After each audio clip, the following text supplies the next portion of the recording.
The 911 call came in at 2:43 a.m. on a frigid January morning.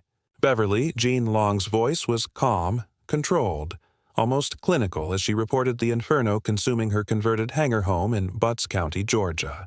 Her husband James was trapped inside, she said, caught in an explosion while filling a kerosene heater. When firefighters arrived 4 minutes later, the blaze had already shattered windows and filled the air with thick smoke. They found James Long's body in the workshop area, burned beyond recognition. His arms stretched above his head in a pose that defied the natural fetal position most fire victims assume. The scene was chaotic. Tree trimming equipment, lawnmowers, gas cans, and tools scattered throughout. But what caught investigators' attention wasn't what was present. It was what was missing. Any signs that Beverly had tried to save her husband, any evidence she'd been overcome by smoke, any reasonable explanation for her composure during the emergency. Detective Ava Mitchell had investigated dozens of fires. She knew that arson cases were among the most complex crimes to solve. Evidence destroyed by flames, timelines obscured by smoke, causes masked by heat damage. But this fire was different. This fire wasn't just hiding ashes. The investigation that followed would reveal a murder concealed by carefully orchestrated flames, a conspiracy involving multiple participants, and a cover-up that came chillingly close to succeeding. The fire had done exactly what it was designed to do: destroy evidence, confuse investigators, and create the appearance of a tragic accident. But fire investigators know that flames don't just destroy, they transform. What burns reveals as much as what remains. The fire that hid more than just ashes would expose a truth that couldn't be extinguished.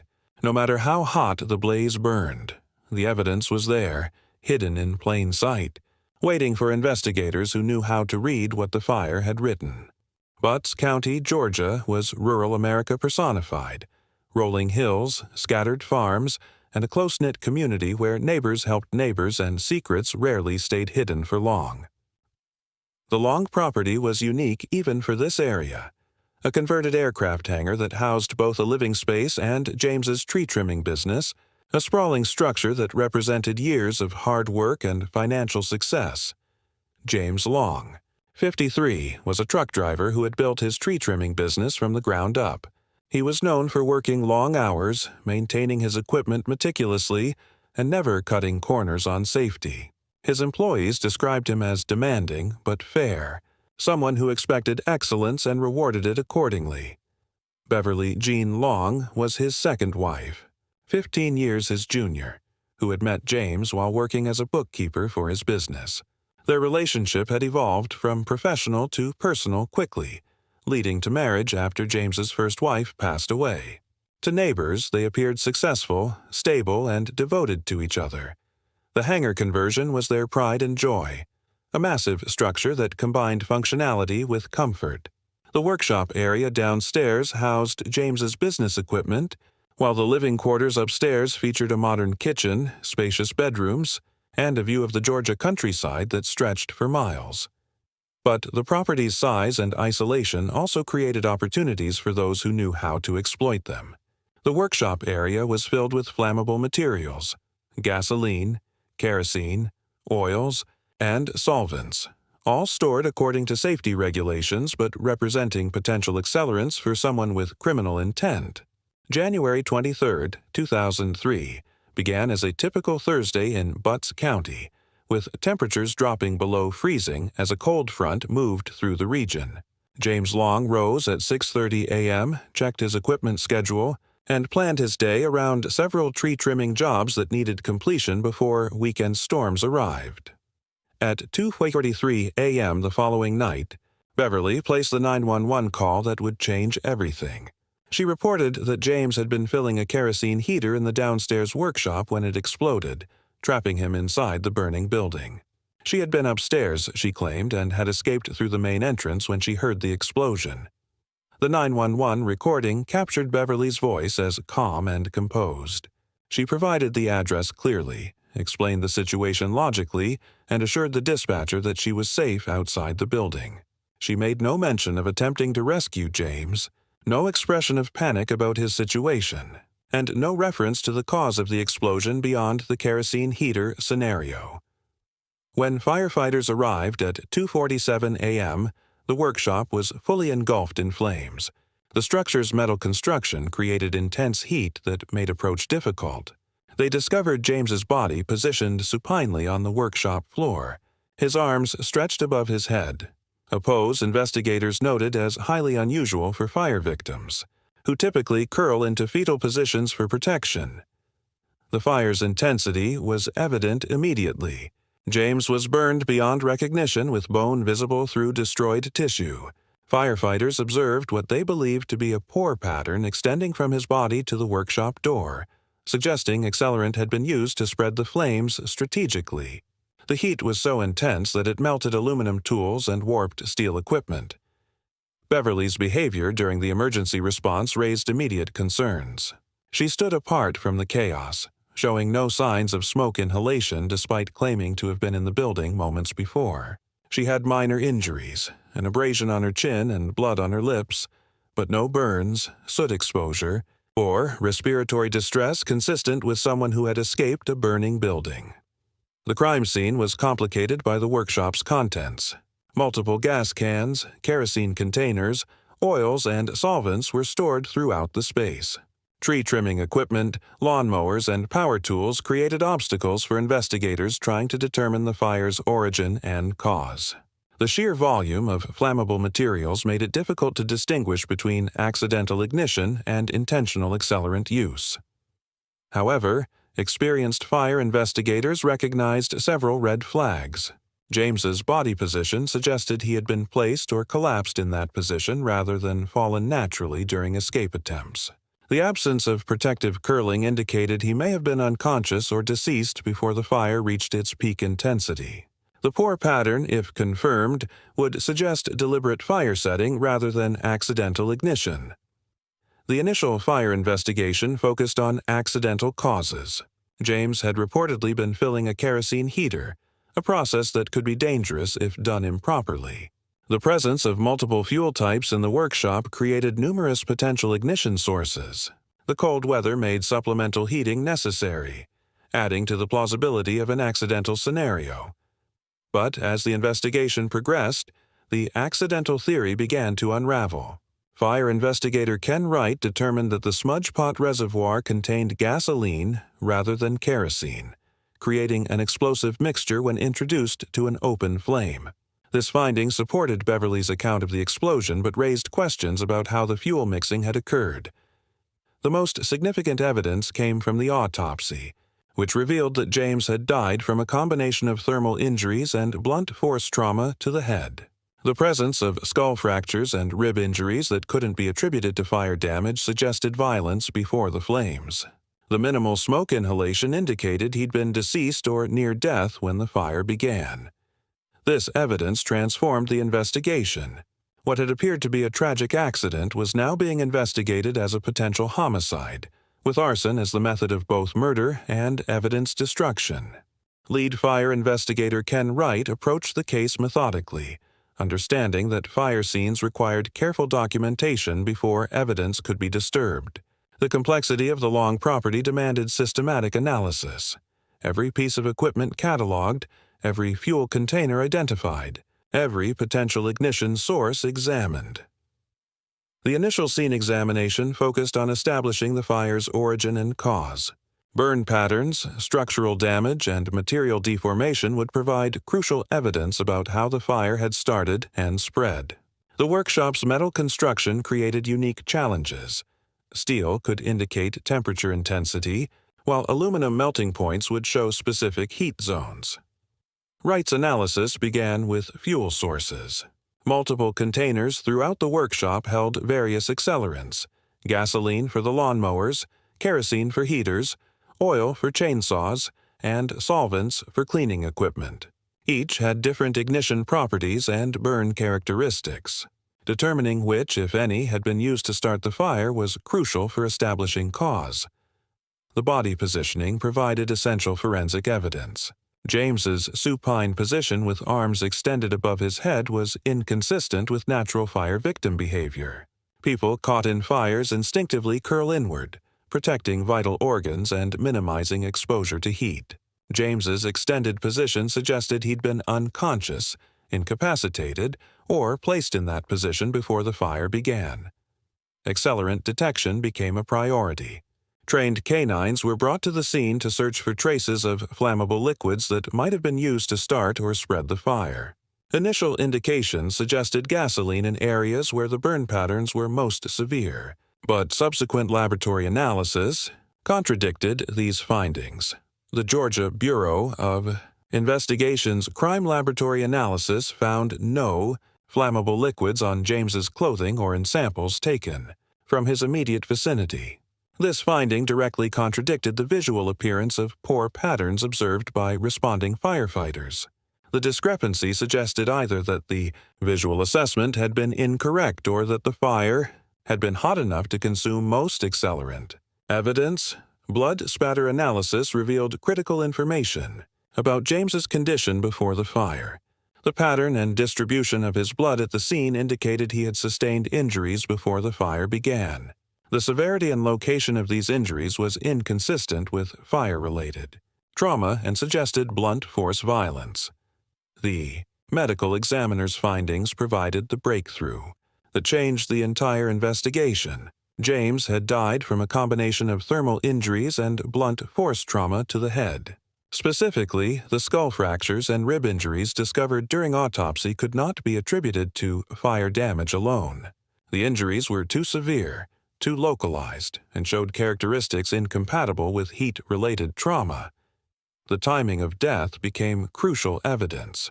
James's minimal smoke inhalation indicated he'd been deceased or near death when the fire reached its peak intensity.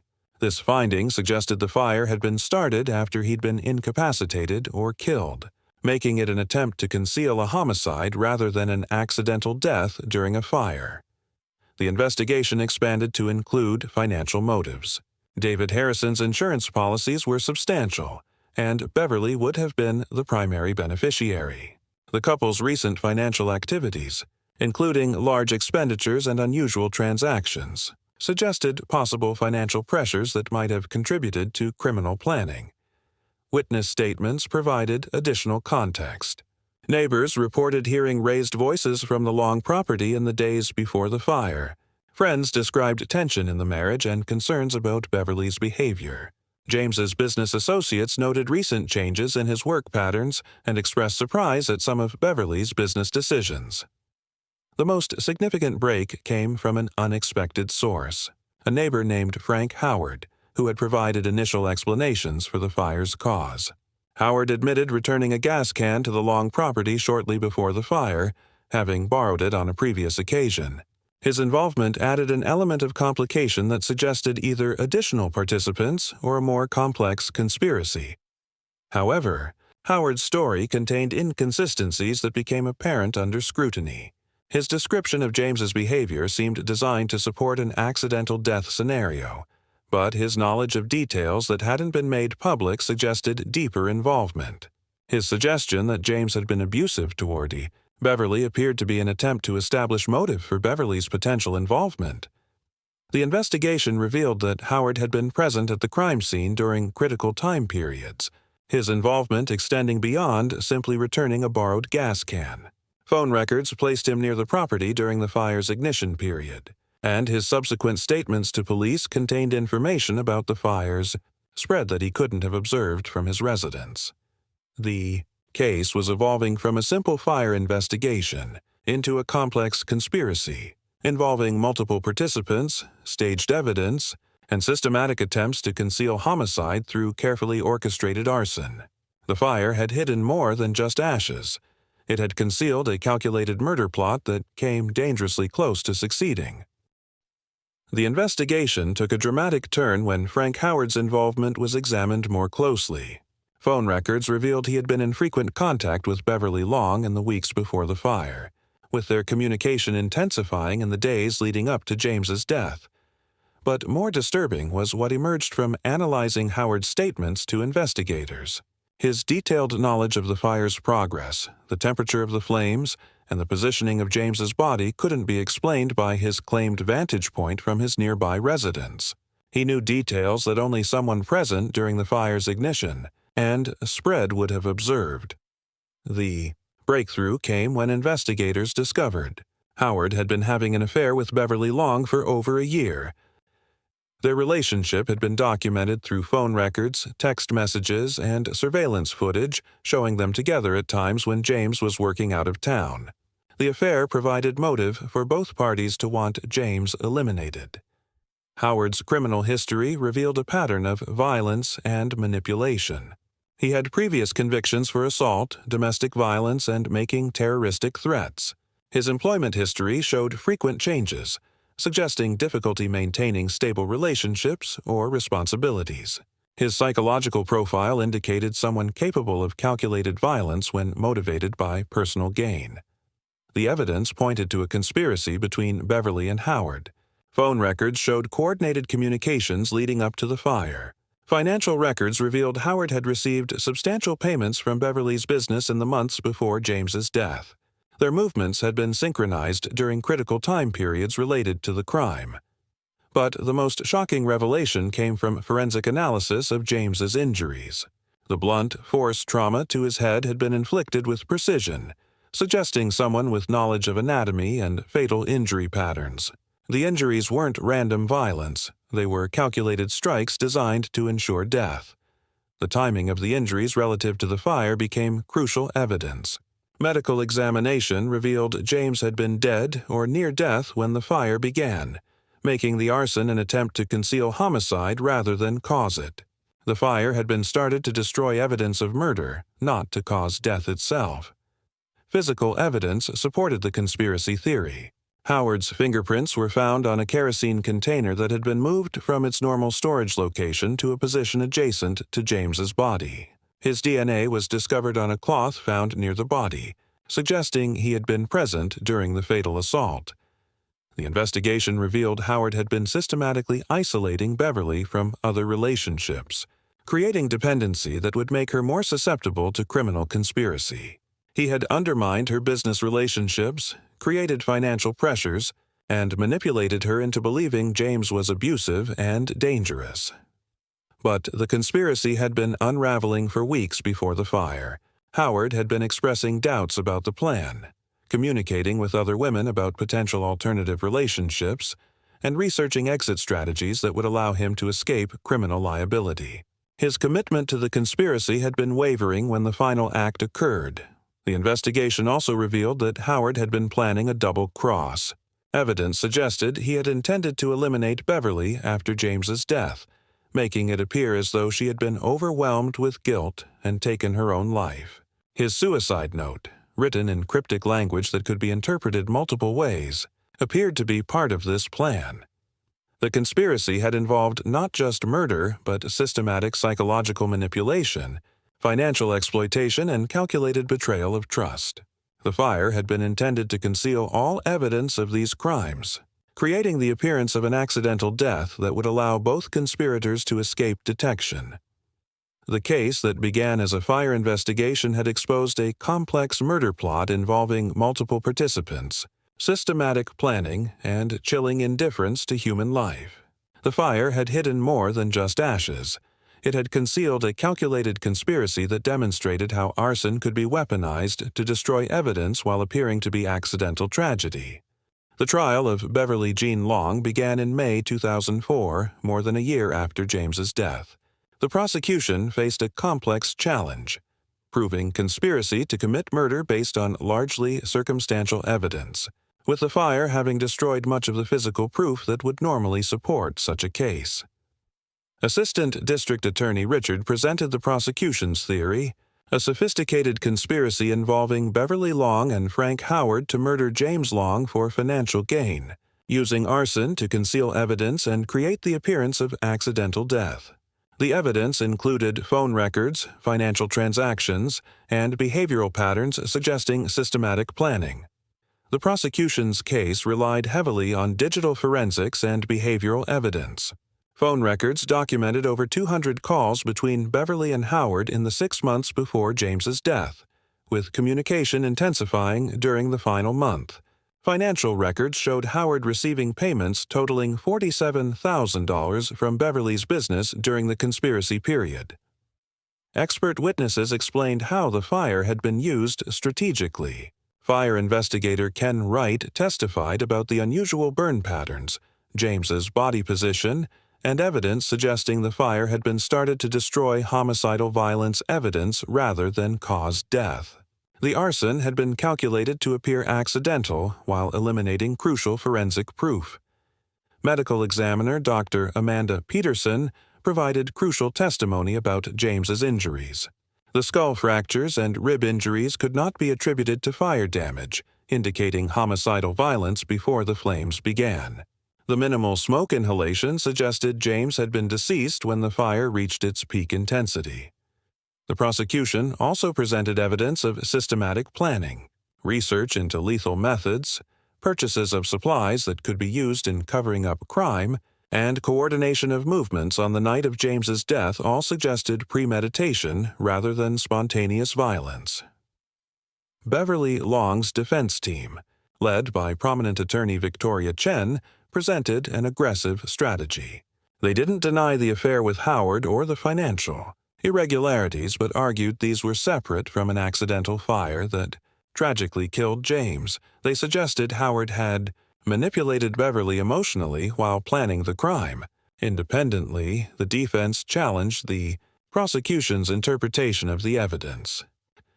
They pointed to the absence of accelerants on James's clothing, the lack of definitive pore patterns, and alternative explanations for the injuries observed. They argued that the prosecution was interpreting ambiguous evidence to fit a predetermined narrative. The defense's expert witnesses provided alternative explanations for the forensic findings.